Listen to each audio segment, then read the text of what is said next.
everybody. How are you doing? I hope you're good and I hope you're keeping safe. Welcome again to our class, the class of leaders, a class where thinkers are raised and leaders are made. You remember we're looking at our series of problem solving. We said your ability to solve problems is what places you in a position of leadership. Leaders are problem solvers.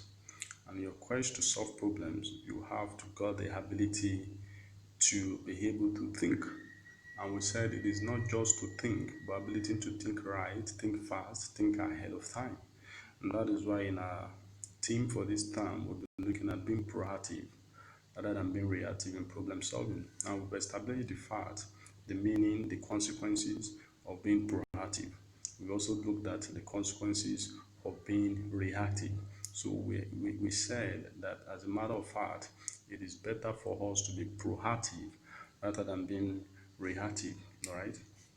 And then we looked at a couple of topics, all right, to helping us understand this theme in a great deal. So today we want to look at another topic. We want to see the relationship between fool's mate and scholar's mate. The relationship between fool's mate and scholar's mate. All right, you remember the last time we looked at the relationship or the differences between M person and M prize. All right, but today we want to look at the relationship between fool's mate and scholar's mate. You remember these two mates, the fool's mate, the scholar's mate, they are part of your game ending. They are part of your plan to making or getting your desired result. You remember sometimes back we talked about planning facilitates winning. Planning facilitates winning. Without planning, there is no good winning.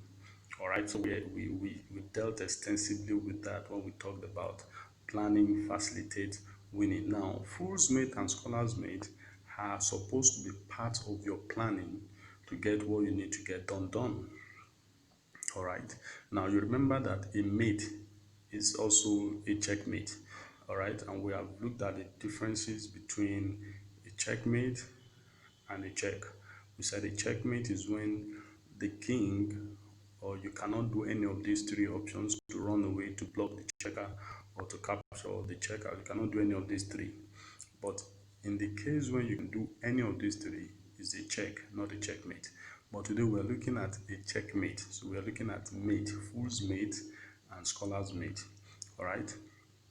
But before we treat that, let me also help you understand that I need to help you understand that the linkage or the similarities between fool's mate and scholar's mate is the weakest pawn. Your F7 and your F2 is the link or is the only similarity, all right, between your fool's mate and scholar's mate. There is something to do with your F2 and F7 in fool's mate and in scholar's mate. All right. Now, why one mate is a 2-move checkmate, the other is a 4-move checkmate. Now, the fool's mate is a 2-move checkmate. The scholar's mate is a 4-move checkmate. Take note of this. The fool's mate, all right, is a 2-move checkmate. The scholar's mate is a 4-move checkmate. Now, another point you need to note is that the white does the scholar's mate.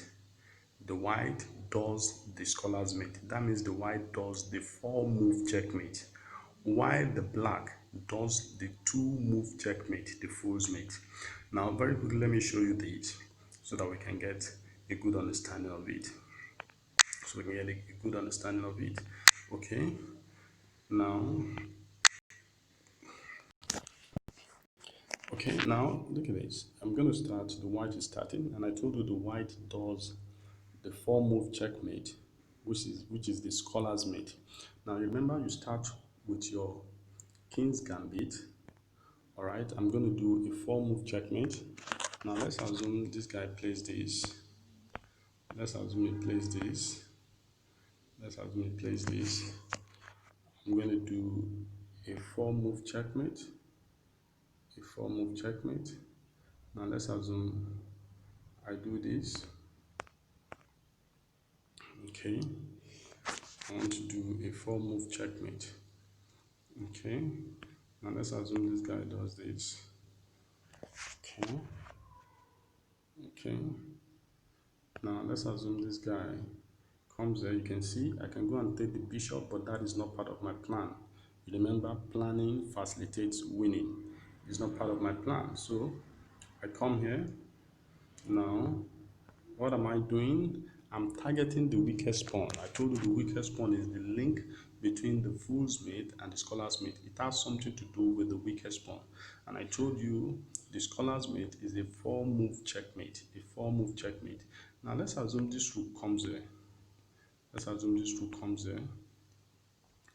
Now my king comes there. My queen rather. No.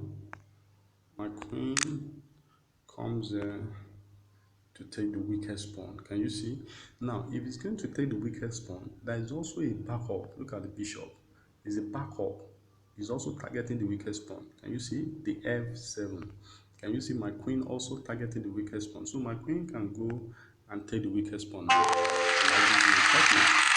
gives me a checkmate. That is a four-move checkmate. Let's do the board.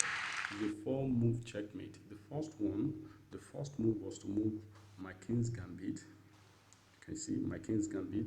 Then I played my queen to h5. Then I played my bishop to c4. That is the third move.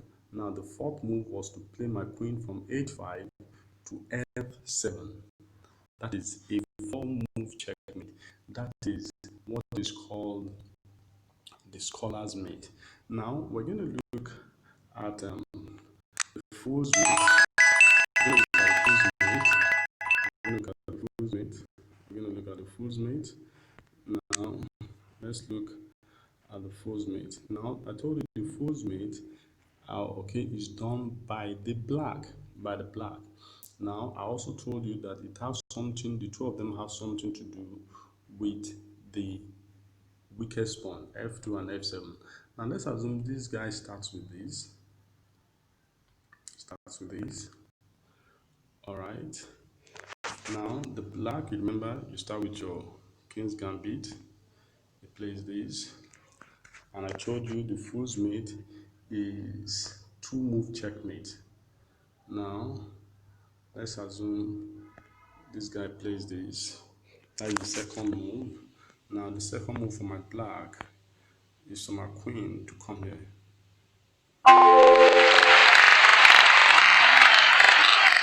Two-move checkmate. Two-move. Let's look at the board. Let's look at the board again. Okay. Want to view the board. Okay. The first one was the scholar's mate. Okay. And the second one was the fool's mate. The first one was a four-move checkmate, and the second one was a two-move checkmate. All right. Now, thank you so much for this class. Thank you so much.